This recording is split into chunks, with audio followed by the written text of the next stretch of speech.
मित्रांनो, अनामिकाने कलाला ज्या कॅफेमध्ये भेटायला बोलवलेलं असतं, कला तिथे अनामिकाच्या आधीच जाऊन पोहोचलेली असते. आता कला अनामिकाची वाट बघत असताना तिला तिथे राहुल दिसतो आणि ती मनोमन विचार करत असते की राहुल इथे काय करतोय. आणि राहुल इथे असताना राहुल कोणाशी बोलतोय? राहुल ऑलरेडी तिथे रोहिणीसोबत उपस्थित असतो आणि रोहिणी राहुलला घरातल्या सगळ्या खबरी देत असते. एवढंच नव्हे, आता कला जेव्हा तिथे राहुलला बघते तेव्हा कला विचार करते की अनामिकाने आपल्याला इथेच का बरं बोलवलं आणि इथे बोलवून सुद्धा ती इथे उपस्थित नाहीये. त्याचबरोबरीने सुरुवातीला तर अनामिकाला असं वाटत असतं की राहुलसोबत तिथे बसलेली मुलगी ही अनामिकाच असेल, कारण कलाला राहुलच्या समोर बसलेला चेहरा काही दिसत नसतो. तितक्यात अनामिका तिथे येते आणि कला जेव्हा जागची उठून राहुलला बघायला जाते तेव्हा अनामिका तिला अडवते. कला आता या प्रश्नात पडते की जिथे राहुल उपस्थित होता तिथेच अनामिकाने आपल्याला भेटायला कसं काय बोलवलं.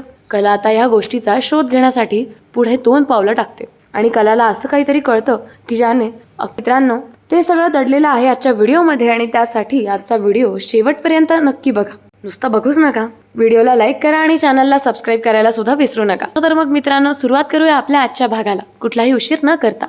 नमस्कार मित्रांनो, लक्ष्मीच्या पावलांनी या मालिकेच्या आजच्या भागामध्ये आपण बघणार आहोत. रोहिणी कलाच्या रूममध्ये आलेली असते पुस्तकाचा सत्यानाश करायला, पण तिला काही ते जमतच नाही, कारण कला तेवढ्यात तिथे येते. कला येते अशी चाहूल लागताच रोहिणी आपल्या हातातलं पुस्तक जे आहे ते टेबलवर ठेवून देते आणि तिथे असलेलं पाणी प्यायचं नाटक करत असते. आणि तितक्यात कला तिथे येते आणि रोहिणीला म्हणते, रोहिणी मॅडम, तुम्ही इथे काय करताय? लगेच रोहिणी म्हणते, अगं मी अद्वैतला शोधत आले होते, तो कुठे आहे? तेव्हा लगेच आता कला म्हणते की तो वरती नाही आलाय माझ्यासोबत. तेव्हा लगेच गोष्ट उलटवत रोहिणी म्हणते, हो का? रोहिणी आता आपल्या हातातलं पाणी प्यायला लागते आणि रोहिणी म्हणते, कला सॉरी, त्याला शोधत आले होते मी इथे, पण खूप तहान लागली म्हणून पाणी पिले, चालेल ना? तेव्हा कला म्हणते, प्या ना, त्यात काय एवढं. आता कला फक्त अशी अवघडल्यासारखी बघत असते रोहिणीकडे. रोहिणी आता पाणी पिते आणि म्हणते, बरं मी बघते, आता येते मी, मला पाणी प्यायचं होतं आणि अद्वैतशी बोलायचं पण आहे, चल मी येते, असं म्हणत आता लगेच रोहिणी तिथून जाऊ लागते. रोहिणी तिथून गेल्यानंतरून कला आता तिथे येते तिच्या खोलीमध्ये परत तिथे टेबलजवळ आणि ते जे पुस्तक आहे ते पुस्तक ती बघू लागते निरखून पुन्हा एकदा. आणि ती गाठोडी ओपन गेल्यानंतरून ते पेजेस कसे काय आपण एकत्र आणायचे याचा ती विचार करत असते. आणि अद्वैत दरवाजातून ही सगळी गंमत तिच्याकडे बघत असतो. तो वरती आलेला असतो आणि तो ही सगळी गंमत तिची बघत असतो. तितक्यात कला जेव्हा खालचं एक पान उचलते तेव्हा त्याला चिकटलेलं एक दुसरं पान खाली पडतं. अद्वैत लगेच आता तिथे येतो आणि म्हणतो की अगं खरेच सावकाश, सांभाळ जरा, ते पानं महत्वाचे आहेत. अद्वैत जेव्हा ते पान उचलतो त्या पानाच्या मागून बघतो तेव्हा त्याला कळतं की त्या पानावर तर चित्र आहे. आता तो लगेच कलाला म्हणतो, बघितलंस, यावर देवाचं चित्र आहे. अद्वैत आता असं सगळं जेव्हा सांगत असतो तेव्हा कला आता त्याच्या हातात ते जे पेज आहे ते बघू लागते आणि ते पेज जेव्हा ती बघते तेव्हा तिला काही गोष्ट सुचते. म्हणजे तिला कल्पना येते की ह्या पानावर जर एका बाजूने लिहिलेले श्लोक आणि खालच्या बाजूने जर चित्र असेल तर निश्चितच पहिल्या पानावर सुद्धा तसंच असेल. तेव्हा ते पान निरखून बघत आता कला लगेच अद्वैतला म्हणते की चांदेकर, आयडिया, हे बघ, आपण अक्षरं जुळवून बघण्यापेक्षा चित्र जर जोडली तर? तेव्हा लगेच अद्वैत म्हणतो, ब्रिलियंट आयडिया, चल लगेच कामाला लागूया.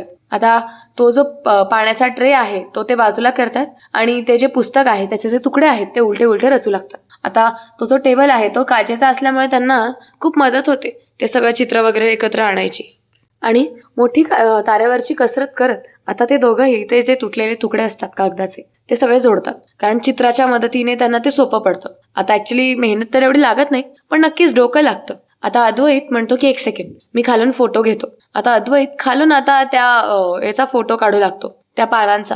खालून म्हणजे टेबल काचेचा असतो ना, तर खालून आता ते जे श्लोक दिसतात त्याचा फोटो काढू लागतो. जेव्हा ते फोटो काढून होतो तेव्हा लगेच तो कलाला दाखवतो आणि कला म्हणते, हा जुळलं, चांदेकर, आता कळतं यावर काय लिहिलंय ते. अद्वैत म्हणतो, हो, म्हणजे आपल्याला मार्ग सापडलाय तर?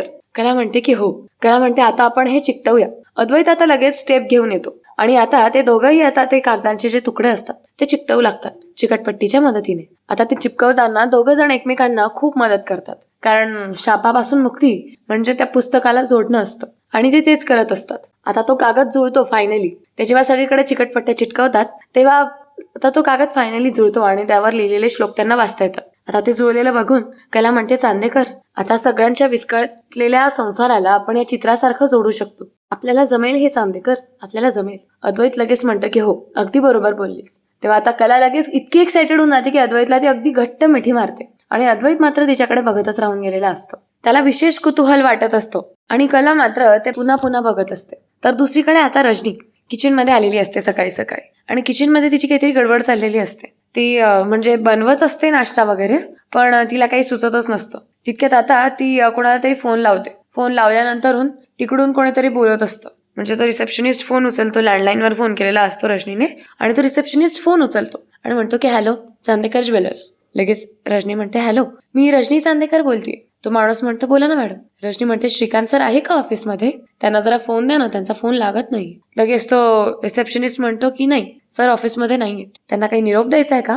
लगेच रजनी म्हणते अहो ते आले की तुम्ही फोन लावून द्याल का, म्हणजे मी बोलते त्यांच्याशी. आता रिसेप्शनिस्ट म्हणतो ठीक आहे मॅडम, मी सांगतो त्यांना फोन करायला. रजनी म्हणते तुम्हीच लावून द्या ना फोन, मी बोलेन त्यांच्याशी. लगेच तो रिसेप्शनिस्ट म्हणतो ओके मॅडम चालेल. रजनी ठीक आहे असं म्हणत फोन ठेवून देते आणि कला आता सकाळी सकाळी खाली उतरत असते आणि खाली उतरताना ती हे सगळं बघून घेते आणि विचारात पडते की नक्की चाललं काय. रजनी आता लगेच फोन कट करते आणि विचार करते की असं काय चाललंय यांचं नक्की, नेमकं एवढ्या कोणत्या कामात आहे की माझा फोन सुद्धा घेत नाहीये. कला हे सगळं नोटीस करत असते. रजनी म्हणते आता मी यांना कसं काय कॉन्टॅक्ट करू, कसं काय यांच्यापर्यंत पोहोचू. कला आता रजनीजवळ येते आणि रजनीला म्हणते रजनी मॅडम अहो काय झालं. लगेच रजनी म्हणते अगं हे माझा फोनच उचलत नाहीये, यांना कॉन्टॅक्ट कसा करू तेच कळत नाहीये मला तर. ठीक आहे राहू दे बघते मी, असं म्हणत रजनी आता लगेच ते अवॉइड करते, इग्नोर करते आणि वेंधळेपणा तिचा काही संपत नसतो. ती लगेच आता किचन जवळ येते, गॅस जवळ येते आणि म्हणते की अरे अरे पोहे. आता लगेच ती पोहे बनवायला घेते आणि रजनी कलापासून जाणून बुजून काहीतरी लपवते हे कलाला कळत असतं. कला आता रजनीकडे बघून मनोमन म्हणत असते की घरातलं प्रत्येक नातं विस्कटतंय, प्रत्येक नात्यामध्ये तणाव आहे. खरं तर प्रत्येकाने आपापलं नातं समजून घेऊन ते निभवायला हवं, तरच ही गाठ सुटू शकेल. कला आता रजनीला म्हणत असते की म्हणजे ती काहीतरी बोलणार असते पण मध्येच थांबून जाते, काही बोलतही नाही आणि रजनीला हे कळतं पण रजनी इग्नोर करते कारण तिची लफाछप्पी चाललेली असते. कला बोलता बोलता थांबून घेते आणि मनोमन म्हणते की रजनी मॅडम आणि श्रीकांत सरांच्या संसारात मी काही बोलू शकत नाही, ते वयाने मोठे आहेत माझ्यापेक्षा, पण मला असं वाटतं की मी सुरुवात सोहम आणि अनामिकापासून करायला हवी, असा आता कला मनोमन विचार करत असते. आणि इकडे रजनी तिचं काहीतरी चाललेलं असतं. ती म्हणते पाण्याचा जार शोधावा लागेल. लगेच आता रजनी कलाला म्हणते कला म्हणते काय झालं. रजनी म्हणते अगं माझं आता होतच आलंय, तेव्हा तू सगळ्यांना बोलवून आण आता. कला म्हणते हो मला एक कॉल करायचा आहे, तेवढा मी संपवते आणि मग सगळ्यांना बोलवून आणते. रजनी म्हणते की बरं ठीक आहे असं म्हणत कला लगेच आता बाजूला येते आणि फोनवर म्हणजे काहीतरी करायचं असतं तिला, सो ती लगेच बाजूला येते. आणि इकडे आता संगीताच्या घरी खरेंच्या घरी आता काजलला बघायला पाहुणे आलेले असतात आणि संगीता त्यांची विचारपूस करत असते. संगीता त्यांना म्हणत असते की तुम्हाला चहा आणू की कॉफी. तेव्हा तो जो मुलगा आलेला असतो, म्हणजे तो मुलगा आणि त्याचे दोघं आई बाबा आलेले असतात, तर तो मुलगा सांगतो की चहा चालेल, विदाऊट शुगर मिळेल ना, कारण काय आहे की मी साखर अवॉइड करतो. संगीता म्हणते नाही मी आणते ना, तोपर्यंत एवढे पोहे खा. तो म्हणतो बरोबर ठीक आहे. संगीता म्हणते काय ना तुम्ही अचानक आलात ना त्यामुळे जरा धांदल झाली हो माझी, बाकी काही नाही. हा खा पोहे खा. आता ते पाहुणे पोहे खावत असतात. लगेच आता मुलाची आई विचारते की मुलीचं शिक्षण काय झालंय. लगेच संगीता म्हणते की मुलगी 15वी झालीये. लगेच तो जो मुलगा असतो आलेला तो म्हणतो अच्छा पण मग जॉब वगैरे करते का. तेव्हा संगीता म्हणते हो ती एका मोठ्या ऑफिसात जॉब करणार होती, पण मीच म्हणाली की लग्न झालं की मग मोठ्या ऑफिसात जा, आता छोटी मोठी काही नोकरी असेल तर कर. म्हणून आता मी तिला ते कॅफेमध्ये सांगितलं, ते कॅफे की काय म्हणतात ना तिथे जाते ती कामाला. तेव्हा तो त्या मुलाचा बाप जो असतो तो म्हणतो काय कॅफे. मुलाची आई पण म्हणते कॅफे म्हणजे काय ती वेटर वगैरे आहे का. लगेच संगीता म्हणते नाही तिथले सगळेच कामं करते ती, आणि ती जिथे काम करते ना म्हणून ती तिथे काम करते ना म्हणून तिची घरातली सगळी कामं अगदी व्यवस्थित असतात बघा, एकदम साफ सुथरे असते ती. आणि घरी मला इकडची गाडी तिकडे करावी लागत नाही, सगळे कामं तीच करते घरामध्ये. म्हणजे आता बघा लग्न झालं आणि सासरी गेली ना की सासरच्यांची नवऱ्या मुलाची सगळी मर्जी आता ती राखेल. आता संगीता हे सगळं सांगत असताना लगेच तिकडून काजल येते. काजल तिच्या रूमचा दरवाजा उघडते आणि आळस देते, आई ग करत घेत असते, जांभया देत. म्हणजे तेव्हा ती खरं तर उठलेली असते. तिला आता डोळे चोळत बाहेर आलेलं बघत संगीता थोडी अवघडते आणि काजलचं लक्ष तितक्यात त्या आलेल्या पाहुण्यांकडे जाते. काजल त्यांना बघून थोडीशी अवघडते आणि ते पाहुणे पण तिला बघतात आणि ते अगदी विचारात पडतात. संगीता थोडीशी अवघडते आणि म्हणते ते खा तुम्ही पोहे खा ना, मी आलेच. आता लगेच संगीता काजल जवळ जाते आणि तिला धक्का देत म्हणते अगं कशी आहेस तू, चल आज चल, असं म्हणत आता संगीता तिला आत घेऊन जाते. आता दिनकर पण त्या पाहुण्यांना म्हणतो मी जरा आलोच, असं म्हणत आता दिनकर पण आत जातो. आता लगेच काजलला आत किचन मध्ये घेऊन आलेली असते आणि म्हणते ऐक आता माझं नीट काजल, हे लोक ना तुला बघायला आलेले आहेत आणि तो व्हाईट आहे ना तो नवरा मुलगा आहे पांढऱ्या शर्टातला, ते तुझ्यासोबत लग्न करायला तयार आहे. आता तू एक काम कर, जा तयार हो जा. आता काजल म्हणते अगं पण तो मुलगा. आता लगेच काजलच्या डोक्यात विचार येतो की ते बाईने तिला कसं ह्युमिलिएट केलेलं असतं ते. म्हणजे कालच्या एपिसोडमध्ये आपण बघितलं असेल ती बाई तिला कशी बोललेली असते ते. आणि काजलच्या डोळ्यासमोरून तोच प्रसंग जात असतो. ती बाई बोललेली असते की काय गये, काय चाललंय तुझं मागासपासून, उगाच तुझ्या जाळ्यात माझ्या नवऱ्याला अडकवू नकोस, सांगून ठेवते म्हणून. आता काजलच्या डोळ्यासमोरून तो प्रसंग जातो आणि लगेच संगीता म्हणते की काजल जा ना लवकर. तेव्हा काजल पण म्हणते की हो येतो, आपण तयार होऊ. लगेच दिनकर म्हणतो काजी अगं तू काय करतेस हे. काजल म्हणते नाही बाबा, आता आई जसं बोलेल ना तसंच सगळं करणार आहे आपण. हे ऐकताच संगीता खूप खुश होते आणि म्हणते माझी मुलगी, माझी सोनली, जा जा नीट तयार हो आणि ते जे प्रश्न विचारतील ना त्याचे नीट उत्तरं दे, जा जा. आणि पुढच्या दाराने जाऊ नको, मागच्या दाराने जा. आता काजलच्या डोळ्यात अश्रू असतात. तिला जायचं नसतं पण नाईलाजाने तिला जावं लागतं. ते आता जाते आणि हा सगळा जो काही प्रकार चाललेला असतो तो दिनकरला पटत नसतो. आणि दुसरीकडे मात्र रोहिणी आणि राहुल बाहेर एका कॅफेमध्ये बसलेले असतात. रोहिणी राहुलला म्हणत असते की काहीही म्हण राहुल, हे शाप प्रकरण जेव्हापासून चालू झालंय ना तेव्हापासून घरातले सगळेच खूप घाबरले. लगेच आता राहुल म्हणू लागतो वा वा वा क्या बात आहे मामा. म्हणजे बघ ना आता यापुढे आपण बरंच काही करू शकतोय. म्हणजे आता घरच्यांना त्रास देण्याचा स्कोप वाढलेला आहे. आणि एकीकडे कला इकडे बाहेर हॉलमध्ये येत असते आणि ती बाहेर आल्यानंतर फोन करते. आता ती फोन करते ते अनामिकाला. तितक्यात अनामिकाचा फोन वाजतो. अनामिका कुठेतरी बाहेर आलेली असते आणि अनामिका बघते तर तिला कळतं की कलाचा फोन आहे. तिचं तोंड लगेच वाकडं तिकडं होत असतं. अनामिका आता फोन उचलते आणि म्हणते हॅलो, हा बोल वहिनी. कला लगेच तिला विचारते कशी आहे सगळं तू. अनामिका म्हणते मी ठीक आहे. कला म्हणते अनामिका मला तुला भेटायचं होतं. अनामिका म्हणते नाही वहिनी नको. लगेच कला सांगू लागते की अनामिका हे बघ मला माहितीये तू सध्या खूप वेगळ्या विचारांमध्ये आहेस, पण मी तुझ्या मोठ्या बहिणीसारखी आहे ना गं. मला तुला भेटून तुझ्याशी काही गोष्टी बोलायच्या आहेत, काही गोष्टी तुला समजवायच्या आहेत. लगेच अनामिका म्हणते नाही वहिनी मी नाही भेटू शकत तुला खरंच, कारण लगेच घरच्यांना डाऊट येईल आणि घरच्यांना कळेल की मी तुला भेटले, मग परत ते सुरू होतील माझ्या मागे. अनामिका म्हणते नाही तसं नाही अगं, मी प्रॉमिस करते तुला माझ्या व्यतिरिक्त इथे तुला भेटायला कोणी येणार नाही. जिथे आपण भेटू फक्त तिथे तू आणि मी असू. प्लीज आज भेटू ना आपण एकदा. लगेच अनामिका म्हणते हो पण वहिनी अगं प्लीज. आता लगेच अनामिका मनोमन म्हणते की आता ही कला जर मला भेटली तर सोहमबद्दल नक्की विचारणार आणि सोहमबद्दल खोटं नाटं पसरवण्याचा आणि त्याला एकटं पाडण्याचा हा खूप छान चान्स आहे. कला आता म्हणते अनामिका ऐकतेस ना. तेव्हा अनामिका म्हणते हो ठीक आहे वहिनी, आता तू इतकं इन्सिस्ट करतेच तर नाही कसं म्हणू तुला मी. ठीक आहे भेटू आपण, मी तुला कॅफेचं नाव, ॲड्रेस आणि वेळ कळवते. ठीक आहे. लगेच कला म्हणते की ठीक आहे चालेल भेटू. आणि लगेच अनामिका म्हणते हो बाय.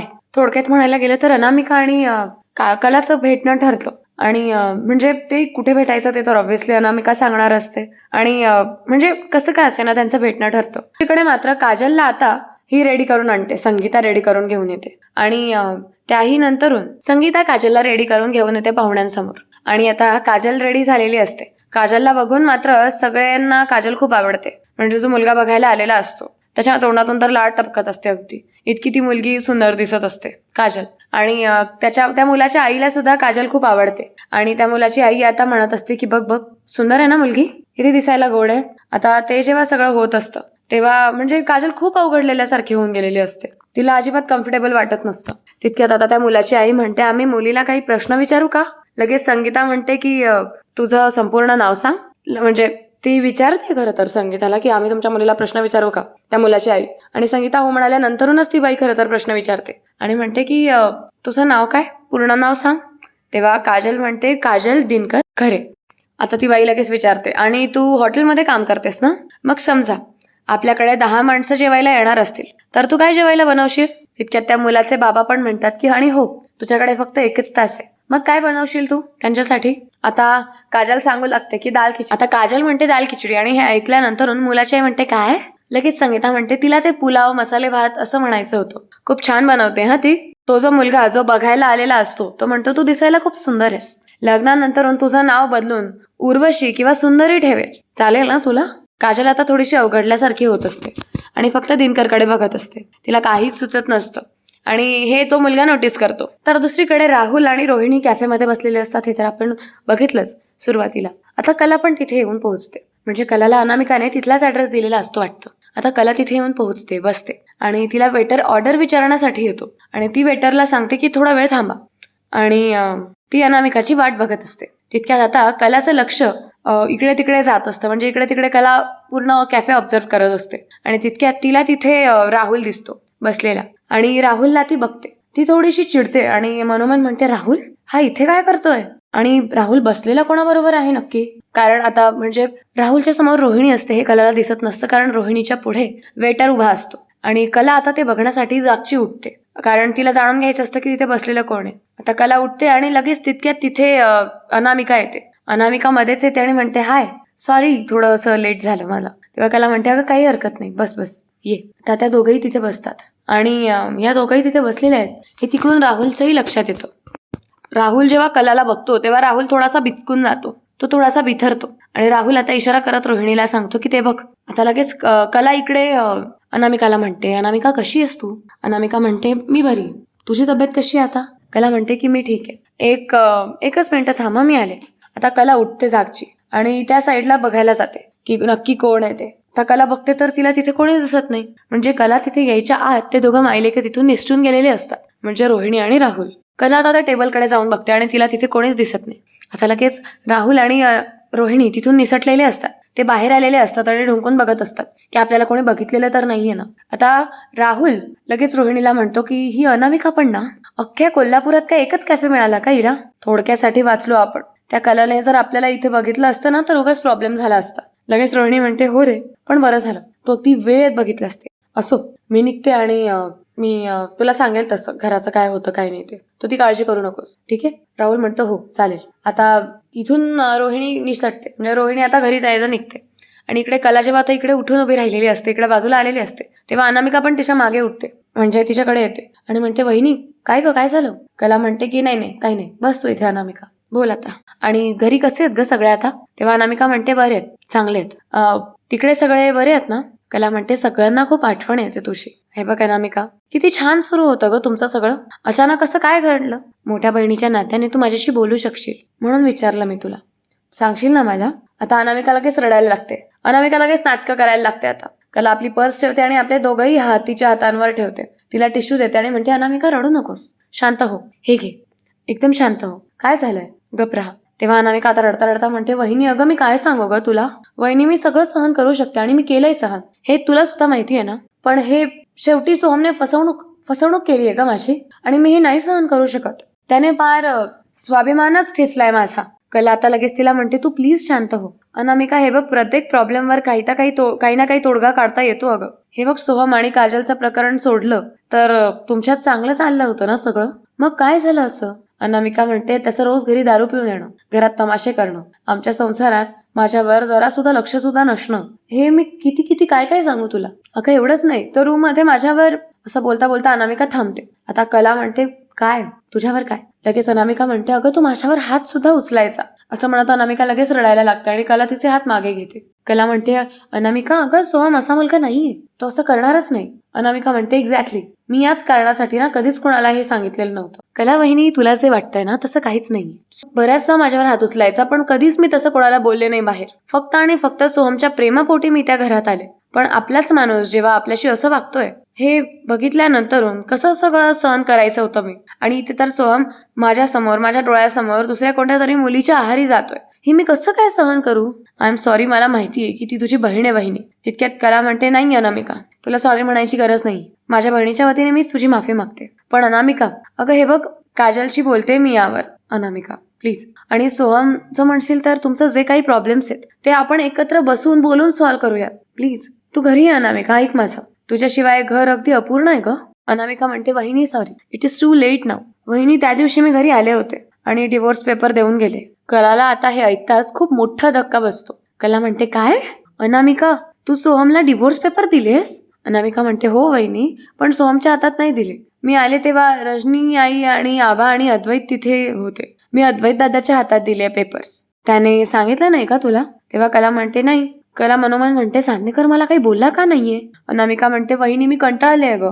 मी आता त्या मारझोडीला, त्या कटकटीला, त्या भांडणांना मी खरंच खूप कंटाळले आहे. मी नाही सहन करू शकत. कला म्हणते, अनामिका शांत हो, हे घे. कला आता तिला एक एक करून टिश्यूज देत असते आणि अनामिका रडण्याचे नाटकं करत असते. कलाला असं अस्वस्थ झालेलं बघून अनामिकाला मजा येत असते. कला मनोमन विचार करत असते, सोहम या पातळीला जाईल असं मला कधीच वाटलं नव्हतं. एकदा मला सोहमशी सुद्धा बोलायला हवं आणि चांदेकरला विचारायला हवं की त्याने या सगळ्या गोष्टी माझ्यापासून का लपवल्या. त्याचबरोबर आता पुढील भागात आपल्याला बघायला मिळणार आहे की कला आता घरी आलेली असते आणि आपल्या खोलीत अद्वैतशी बोलत असते. अद्वैत काहीतरी काम करत असतो आणि कला म्हणते की चांदेकर मला एक सांग, मला सगळ्यात जास्त कुठली गोष्ट आवडत नाही रे. तेव्हा अद्वैत तिला म्हणतो की हेच की तुला तुझ्यापासून काही लपवलेलं आवडत नाही. तेव्हा कला म्हणते अनामिका येऊन इथे डिवोर्स पेपर्स देऊन गेलीये. आता अद्वैत म्हणतो ते अगं मी, कला लगेच म्हणते तू कधी सांगणार होतास मला, हे तू मला आधी का नाही सांगितलंस. तेव्हा अद्वैत म्हणतो की अगं एवढ्या दिवसांपासून केवढं मोठं सावट होतं आपल्या डोक्यावर आणि किती दिवसांपासून नुसती टांगती तलवार होती आपल्यावर, म्हणून मी सांगितलं नाही. कला म्हणते तुझ्या या अशा वागण्याने ना नक्कीच एक दिवस आपल्यामध्ये गैरसमज निर्माण होतील आणि आपला संसार धोक्यात येईल. बघच. आता ते दोघांचं हे सगळं बोलणं सुरू असतं आणि कलाला हे सगळं त्याचं लपवणं अजिबात आवडलेलं नसतं. त्यांच्यामध्ये क्लॅशेस होत असतात, खूप वाद होत असतात आणि आता समजेल आता पुढील भागात काय होतं ते. त्यासाठी आपल्या डेली एपिसोड्स बघत राहा. त्याचबरोबरीने चॅनलला सबस्क्राईब करा आणि व्हिडिओला लाईक करायला सुद्धा विसरू नका. आजचा व्हिडिओ तुम्हाला कसा वाटला हे कमेंट्समध्ये सांगायला सुद्धा विसरू नका. चला तर मग मित्रांनो, वेळ झाली आहे थांबण्याची. भेटूया पुढच्या व्हिडिओमध्ये लवकरच. तोपर्यंत धन्यवाद. आणि हो, व्हिडिओचा शेवटचा पार्ट ते म्हणजेच कमेंट सेक्शन, ते तर राहूनच गेलं आज. तर मित्रांनो, कालच्या व्हिडिओला खूप छान छान कमेंट आल्या आणि खूप छान छान प्रतिसाद आलेला आहे प्रेक्षकांचा भरभरून. तर मला आता त्या प्रेक्षकांची नावं घ्यायला आवडतील. त्यातून पहिलं नाव आहे अंजली खरात. त्या म्हणतायत की रोहिणीला नवऱ्याकडे पाठवत आहे. रोहिणीचं कारस्थान थांबतच नाहीये म्हणून.